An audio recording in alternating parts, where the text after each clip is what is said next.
Hi everyone, सो स्वागत है आप सभी का अपने YouTube चैनल लक्ष्मी ज्ञान से। तो सबसे पहले सभी दोस्तों को मेरा प्यार भरा नमस्कार। तो दोस्तों चलिए आज की वीडियो को शुरू करते हैं।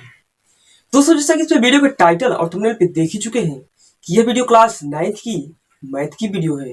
दोस्तों इससे पहले हम सभी ने क्लास 9th की NCERT मैथ में चैप्टर नंबर 1 संख्या पद्धति के 3 लेक्चर को अब तक प्राप्त कर चुके हैं और आज का चौथा लेक्चर है, जिसमें हम सभी अपने एक्सरसाइज चैप्टर नंबर 1 के 1.1 को सॉल्व करने का प्रयास करेंगे।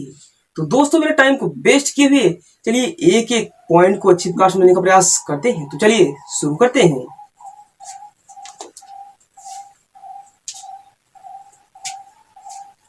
तो दोस्तों यहाँ पे अपनी एक्सरसाइज 1.1 का प्रश्नों को हम यहाँ पे बोर्ड पे राइट करेंगे और उसके बाद उन्हें सॉल्व करने का प्रयास करेंगे, ठीक है ना। चलिए शुरू करते हैं। तो दोस्तों यहाँ पे प्रश्न है कि क्या शून्य एक परिमेय संख्या है? क्या आप इसे p बटा q के रूप में लिख सकते हैं, जहां p और q पूर्णांक है और q इज नॉट इक्वल 0।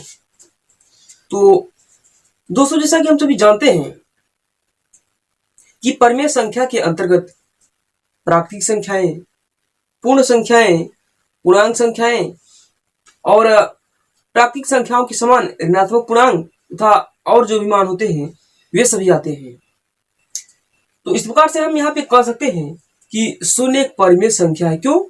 क्योंकि शून्य तो इसके अंतर्गत आ रहा है, मतलब प्राकृतिक संख्या है और पूर्ण संख्या। तो यहाँ पे शून्य जो है वो एक पूर्ण संख्या है, तो शून्य भी परिमेय संख्या के अंतर्गत आता है, ठीक है ना।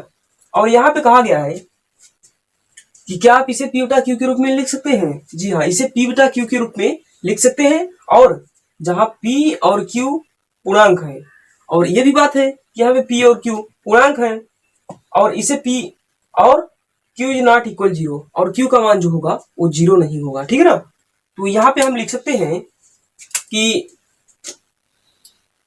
शून्य एक परिमेय संख्या है और इसे p बटा q के रूप में, अर्थात शून्य बटा q1 लिख सकते हैं।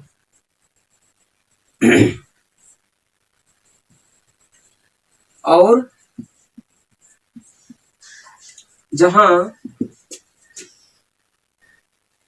q बराबर 0 नहीं है,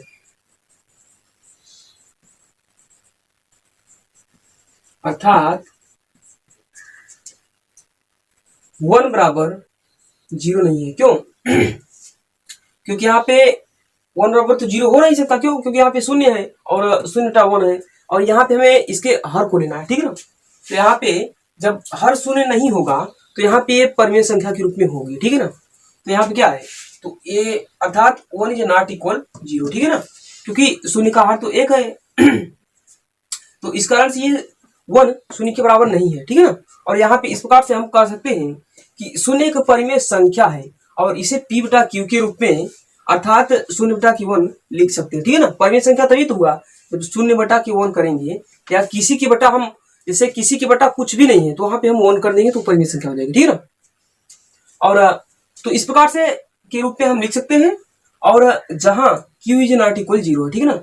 और यहाँ पे q, ये तो p बटा p हुआ और ये q हुआ, तो q का मान 0 के बराबर नहीं है, ठीक है ना। क्या है? 0 के बराबर नहीं है, क्योंकि परिमेय संख्या में होता है कि p बटा के q, और जहां q इज नॉट इक्वल 0, तो यहाँ पे वही तो मान यहाँ पे है, क्योंकि p तो शून्य हुआ और q यहाँ पे 1, तो 1 बराबर क्या 0 है? क्या नहीं है ना। तो इसलिए यहाँ पे यही दर्शाया गया है कि q इज नॉट इक्वल 0, मतलब कि q बराबर 0 नहीं है, इसलिए अर्थात 1 बराबर 0 नहीं है, ठीक है ना। तो इस प्रकार से शून्य एक परिमेय संख्या है, ठीक है ना। तो इस प्रकार से पहला क्वेश्चन था और ये पहला क्वेश्चन सॉल्व हुआ। और अब चलिए अपने दूसरे क्वेश्चन की ओर चलते हैं, ठीक है ना। तो दोस्तों यहाँ पे दूसरा क्वेश्चन इस प्रकार से है कि 3 और 4 के बीच में 6 परिमेय संख्याएं ज्ञात कीजिए। ठीक है ना, क्या क्वेश्चन है कि 3 और 4 के बीच 6 परिमेय संख्याओं को हमें ज्ञात करना है। ठीक है ना, तो परिमेय संख्याओं जो होती हैं, मतलब कि दो संख्याओं के बीच जो परिमेय संख्याएं होती हैं उनको ज्ञात करने का फॉर्मूला हम इसे पहले ही प्राप्त कर चुके हैं कि यहाँ पे हमें क्या करना है। जैसे 3 और 4 के बीच में 6 परिमेय संख्या ज्ञात करना है, तो यहाँ पे जैसे हमें 6 परिमेय संख्याएं ज्ञात करना है या 7 परिमेय संख्याएं या कोई भी परिमेय संख्याएं ज्ञात करना है, तो यहाँ पे क्योंकि हमें परिमेय संख्या के रूप में प्राप्त करना है, तो इसलिए हम क्या करेंगे, तो जिन दो संख्याओं के बीच में परिमेय संख्याएं ज्ञात करना है उनके हर को सबसे पहले हम बराबर करेंगे। यहाँ पे हम कोई भी मान लेकर हर को बराबर कर सकते हैं। ठीक है ना, तो यहाँ पे और कोई बात नहीं है, चाहे आप जो भी मान रख के इनके हर को बराबर कर सकते हैं। तो चलिए यहाँ पे 6 परिमेय संख्याओं को पूछा है ना, तो यहाँ पे हम क्या करेंगे, तो सबसे पहले हम इन दोनों अंकों को यहाँ पे लेते हैं और इसे 3 हुआ और यहाँ पे हुआ 4। ठीक है ना, तो यहाँ पे क्या है, इनके हर को देखा जाए तो इनके हर यदि हम मानेंगे तो 1 आएंगे। ठीक है ना, तो यहाँ पे हम 1 रख सकते हैं और यहाँ पे भी हमने 1 रख दिया। ठीक, ये दोनों कंडीशन सेम है। तो यहाँ पे क्या हुआ, तो अब 3 और 4 के बीच 6 परिमेय संख्याएं ज्ञात करना है। ठीक है ना, तो अभी हम क्या करेंगे, यहाँ पे तो हम लोगों ने जो सरल विधि वाला फार्मूला सीखा था वही अपनाएंगे। ठीक है ना, तो यहाँ क्या करेंगे, 6 है तो 6 परिमेय संख्याएं ज्ञात करना है, तो यहाँ पे हम 6 में 1 जोड़ देते हैं। ठीक है ना, जैसे 6 हुआ तो यहाँ पे 6 + 1। ठीक, तो यहाँ पे क्या हुआ, जब 6 + 1 करेंगे तो यहाँ पे हो जाएगा 7। ठीक है ना, जब 7 यहाँ पे हुआ तो इन दोनों संख्याओं जो यहाँ पे हैं 3 और 4 है। ठीक है ना, तो 3 और 4 के अंश और हर में, ठीक, किसमें, अंश और हर में यहाँ पे हम 7 से मल्टीप्लाई करते हैं, मतलब गुणा कर देते हैं। ठीक है ना, तो चलिए कर देते हैं। तो यहाँ पे हुआ 7/7 और यहाँ पे हुआ 7/7। ठीक है ना, मतलब कि 7/7 और 7/7। जब यहाँ पे हम किए और जब इनको और इनको हम गुणा करके यहाँ पे रखते हैं, देखिए क्या मान प्राप्त होता है। तो यहाँ पे हुआ अब 21, क्योंकि 3 से 21 और यहाँ पे 1727। ठीक है ना, और यहाँ पे हुआ 4 से 28, तो यहाँ पे लिख देते हैं और यहाँ पे हुआ 17 ठीक है ना, तो यहाँ पे क्या हुआ 21/7 और 28/7 में प्राप्त हुआ। ठीक है ना, कैसे प्राप्त हुआ, देखिए हमने क्या किया, 3 और 4 के बीच 6 परिमेय संख्याओं को हमें ज्ञात करना है। ठीक है ना, तो जितनी परिमेय संख्याएं पूछ रहा है, ठीक, तो उस संख्या में हम सबसे पहले 1 जोड़कर और उसके मान को प्राप्त करते हैं। ठीक है ना, तो यहाँ पे क्या किया हमने, 6 परिमेय संख्याएं पूछा था तो यहाँ पे 6 लिया और यहाँ पे 1 अपनी तरफ से जोड़ा। ठीक है ना, तो यहाँ पे इसका मान हुआ 7। ठीक, जब 7 प्राप्त हो गया तो इन दोनों मानों को हमें साइड साइड में रख के, जैसे 3 और 4, ठीक है ना, और बटे 1 करके दोनों में 7/7 और इसमें भी 7/7 से हमने गुणा कर दिया। ठीक है ना, जब इन दोनों के अंश और हर में हमने गुणा किया तो यहाँ पे 7 × 21 हुआ और 7 × 7। ठीक है ना, यहाँ प्राप्त हो गया है। और इसी प्रकार से यहाँ पे 4 से 28 प्राप्त हुआ और यहाँ पे 1/7 प्राप्त हुआ। ठीक है ना, तो ये यहाँ पे मान प्राप्त हुआ है, क्योंकि यहाँ पे हम सही देख रहे हैं दोस्तों कि यहाँ पे दोनों के हर समान है। क्या है, समान है कि नहीं, समान है ना।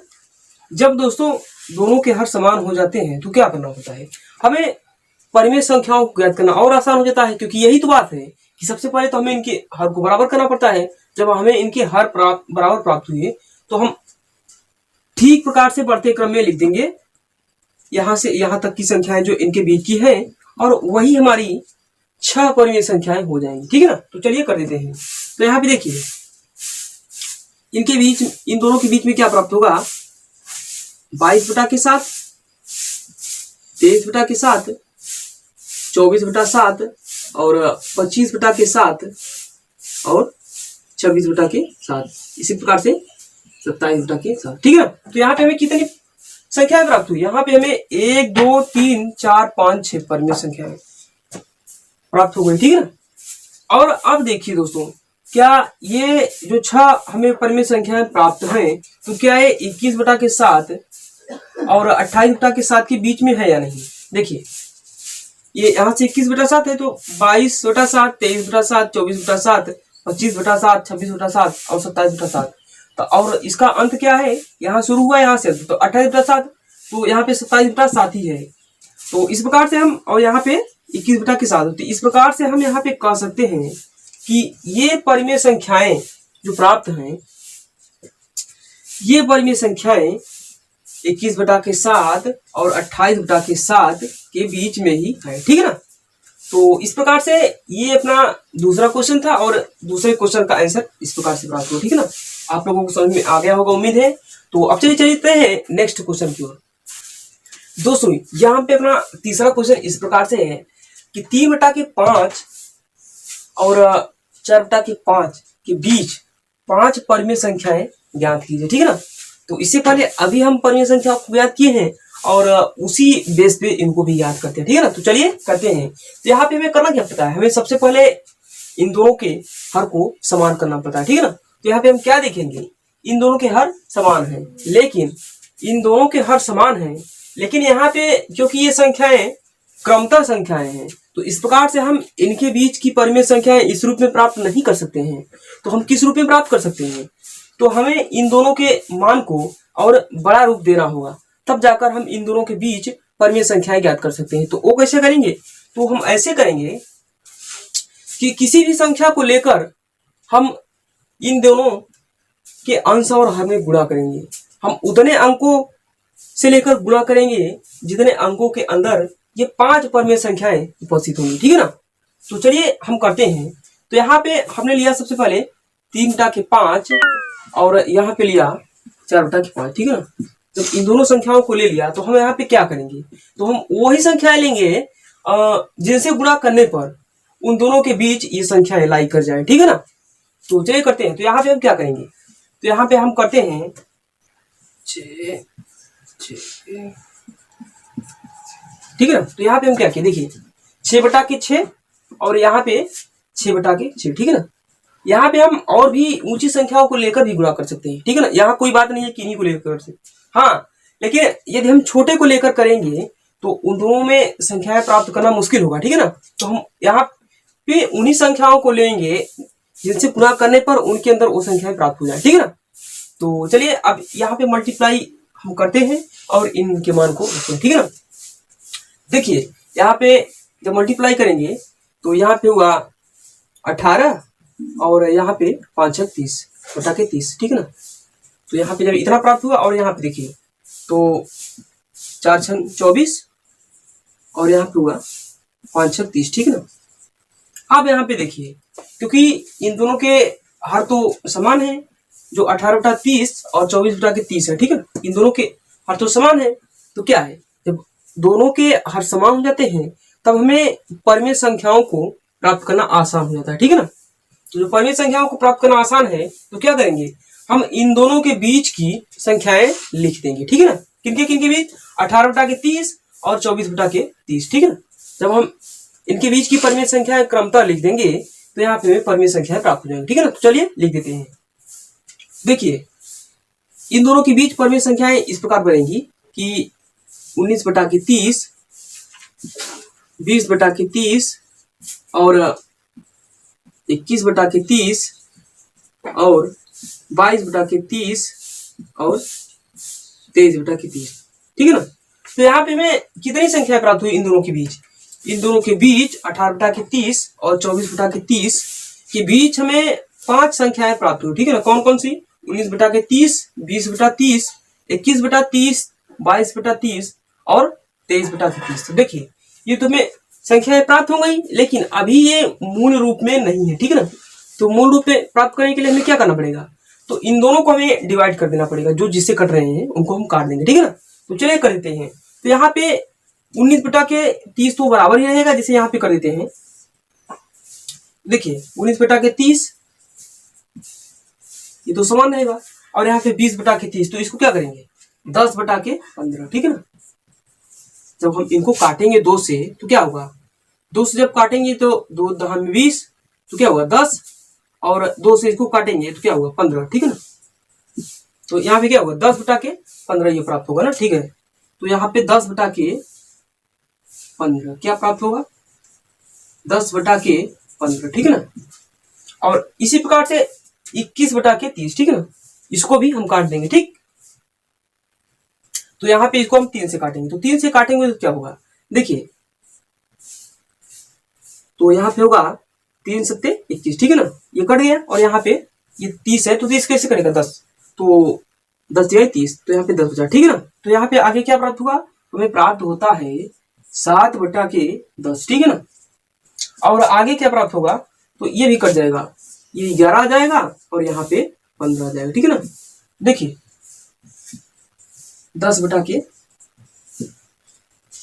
ठीक है ना, और यहाँ पे है 23/30, ठीक। देखिए अब क्या हुआ, अब हमें ये संख्याएं मूल रूप में प्राप्त हो गई, ठीक है ना। किस रूप में, मूल रूप में हमें प्राप्त हो गई, क्यों, क्योंकि देखिए जब 19/30, तो 19/30 हमने रखा, और 20/30 तो 10/15, और 21/30 तो यहाँ पे 7/10, और 22/30 तो यहाँ पे 11 हो जाएगा, 10 नहीं 11 है, तो यहाँ पे जाएगा 11/15, ठीक है ना। और यहाँ पे 23/30, ये तो किसी से कटेगा नहीं, तो यहाँ पे 23/30।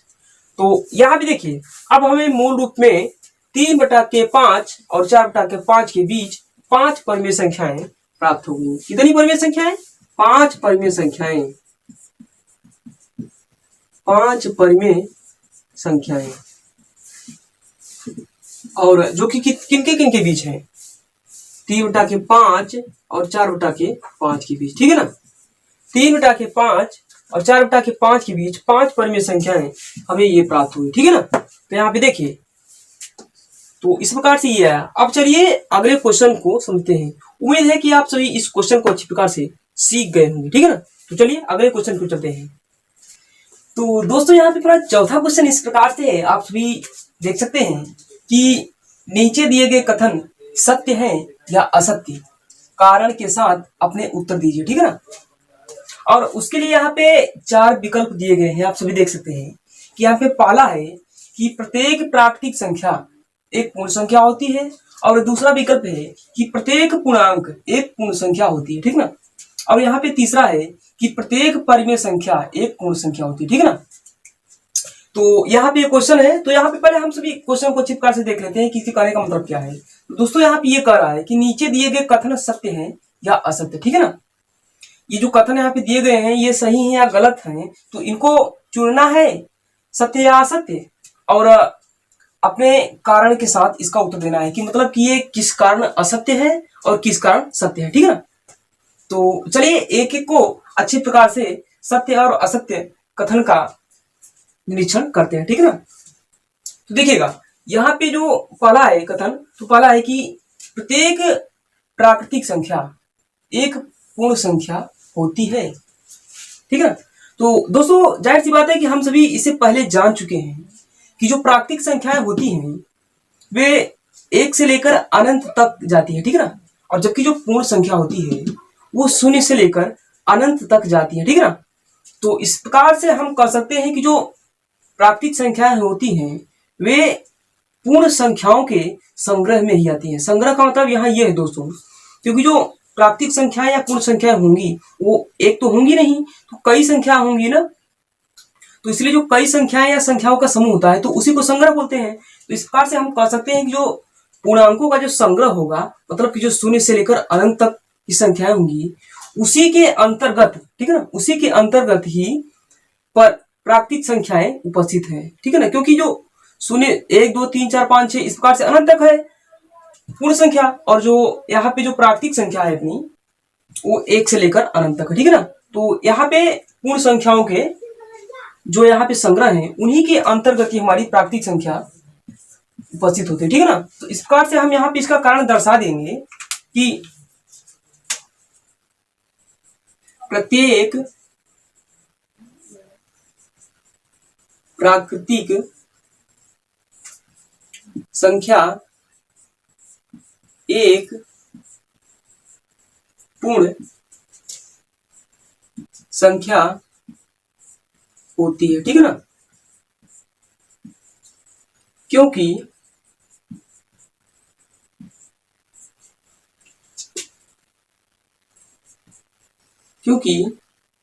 यहाँ पे हम प्रत्येक लगा देंगे पहले, क्योंकि प्रत्येक प्राकृतिक संख्या पूर्ण संख्याओं के संग्रह में उपस्थित है। ठीक है ना, उपस्थित है। ठीक, और यहाँ पे इस कथन को हम कर देते हैं सत्य। ठीक है ना, यहाँ पे हम लिख देंगे पहले सत्य, यहाँ पे चलिए यही लिख देते हैं सत्य। ठीक है ना, सत्य, यह कथन सत्य है कि प्रत्येक प्राकृतिक संख्या एक पूर्ण संख्या होती है। ठीक, क्योंकि प्रत्येक प्राकृतिक संख्या पूर्ण संख्याओं के संग्रह में उपस्थित होती है। ठीक है ना, तो इस प्रकार से ये हमारा पहला खंड समाप्त होता है। ठीक है ना, कि प्रत्येक प्राकृतिक संख्या एक पूर्ण संख्या होती है, ये सत्य होता है। ठीक, और यहाँ पे दूसरा दिया है कि प्रत्येक पूर्णांक, ठीक है ना, प्रत्येक पूर्णांक एक पूर्ण संख्या होती है। देखिए दोस्तों, हम तो इसे पहले जान चुके हैं कि जो पूर्णांक होते हैं, तो पूर्णांक के अंतर्गत प्राकृतिक संख्या, पूर्ण संख्या और प्राकृतिक संख्याओं के समान ऋणात्मक पूर्णांक विद्यमान होते हैं। ठीक है ना, पूर्णांक जो होते हैं उनके अंतर्गत, और जबकि जो पूर्ण संख्याएं होती हैं, तो पूर्ण संख्याओं के अंतर्गत प्राकृतिक संख्या और शून्य विद्यमान होते हैं केवल। ठीक, तो इस प्रकार से हम देख सकते हैं कि जो पूर्ण संख्याएं होती हैं उनके अंतर्गत पूर्णांक संख्याएं, प्रत्येक पूर्णांक संख्याएं विद्यमान नहीं हो सकती है। क्यों? क्योंकि यहाँ पे तो शून्य से लेकर अनंत तक की संख्याएं इसके अंतर्गत, पूर्णांक के अंतर्गत आती हैं, और जबकि जो पूर्ण संख्याओं के अंतर्गत आती हैं, और जबकि जो पूर्णांक संख्याएं हैं, तो पूर्णांक संख्याओं के अंतर्गत शून्य से लेकर अनंत तक की संख्याएं और प्राकृतिक संख्याओं के समान ऋणात्मक पूर्णांक भी उसमें विद्यमान होते हैं। ठीक है ना, तो इस कारण से प्रत्येक पूर्णांक एक पूर्ण संख्या नहीं हो सकती। ठीक है ना, तो यहाँ पे हम लिख देंगे कि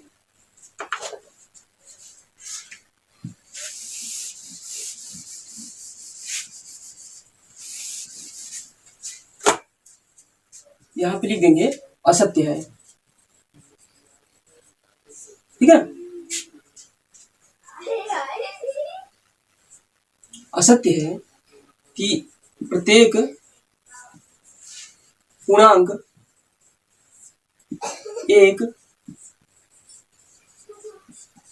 पूर्ण संख्या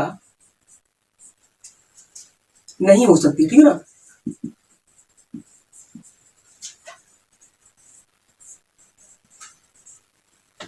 क्योंकि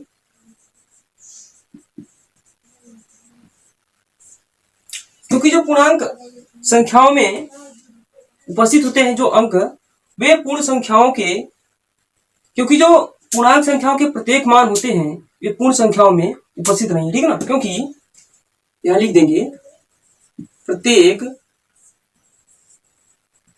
पूर्णांक संख्याएं पूर्ण संख्याओं में उपस्थित नहीं है। ठीक है ना,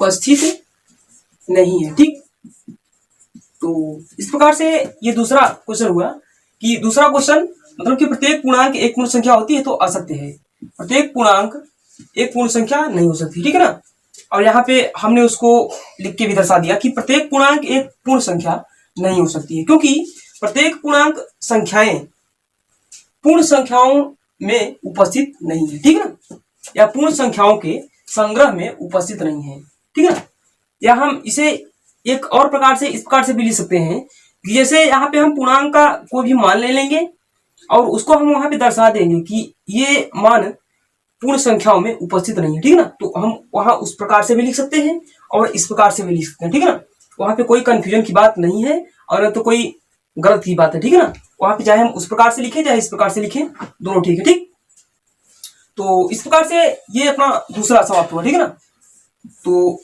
अब देखिए यहाँ पे तीसरा दिया है कि प्रत्येक परिमेय संख्या, यहाँ पे परिमेय संख्या है, प्रत्येक परिमेय संख्या एक पूर्ण संख्या होती है। तो देखिए पहले इसको हटाते हैं। तो देखिएगा यहाँ पे लिखा है कि प्रत्येक परिमेय संख्या एक पूर्ण संख्या होती है। तो देखिए हम सभी इससे पहले जानते ही हैं कि जो परिमेय संख्या है, तो परिमेय संख्या के अंतर्गत प्राकृतिक संख्या, पूर्ण संख्या, पूर्णांक संख्या और उसके अंतर्गत जो भी अंक हैं जो बचे हैं संख्या रेखा पर, वो भी विद्यमान हो जाते हैं। तो वहां पे परिमेय संख्या बनती है, ठीक ना। और जबकि जो पूर्ण संख्या है, तो पूर्ण संख्या के अंतर्गत केवल प्राकृतिक संख्या और शून्य सम्मिलित होते हैं, ठीक है ना। तो इस कारण यहाँ पे भी हम वही केस अपना के कह सकते हैं कि प्रत्येक परिमेय संख्या एक पूर्ण संख्या नहीं हो सकती, ठीक है ना। यहाँ पे हम लिख देंगे कि असत्य, ठीक है ना। यहाँ पे तीसरा असत्य, ठीक है ना। प्रत्येक परिमेय संख्या एक पूर्ण संख्या नहीं हो सकती है, ठीक है ना। मतलब कि प्रत्येक परिमेय संख्या एक पूर्ण संख्या नहीं हो सकती। क्यों? क्योंकि हम सभी जानते हैं कि परिमेय संख्याओं के अंतर्गत अनेक मान आते हैं, जैसे प्राकृतिक संख्या, पूर्ण संख्या, पूर्णांक संख्या और जो भी मान बचते हैं संख्या रेखा को वो, ठीक है ना। और जबकि पूर्ण संख्या के अंतर्गत केवल प्राकृतिक संख्या और शून्य सम्मिलित है। तो इस प्रकार से हम कह सकते हैं कि प्रत्येक परिमेय संख्या के मान पूर्ण संख्याओं के संग्रह में उपस्थित नहीं है। इस कारण से प्रत्येक परिमेय संख्या एक पूर्ण संख्या नहीं हो सकती, ठीक है ना। यहाँ पे हम लिख देंगे क्योंकि प्रत्येक परिमेय संख्या के मान पूर्ण संख्या के संग्रह में उपस्थित नहीं है, ठीक है ना।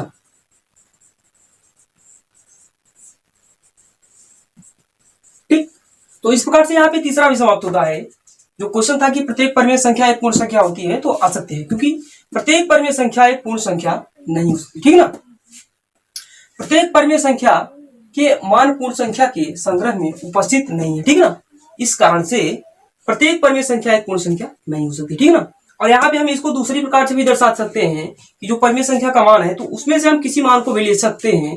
जिसे मान मतलब कि 1/2 या -1/2 कोई भी हम मान ले लेंगे और वहां पे दर्शा देंगे कि 1/2 या -1/2 एक परिमेय संख्या है जो कि पूर्ण संख्या के अंतर्गत उपस्थित नहीं है। इस कारण से प्रत्येक परिमेय संख्या एक पूर्ण संख्या नहीं हो सकती, ठीक है ना। तो दोस्तों इस प्रकार से आज का 1.1 एक्सरसाइज संख्या पद्धति का समाप्त होता है। और हमें उम्मीद है कि आज का वीडियो आप सभी को जरूर पसंद आएगा। और वीडियो पसंद आएगा तो वीडियो को लाइक करें, चैनल को सब्सक्राइब करें और वीडियो को शेयर करना न भूलें। तो फिर मिलेंगे अगले नेक्स्ट लेक्चर में, तो अब तक के लिए थैंक्स यू, नमस्कार।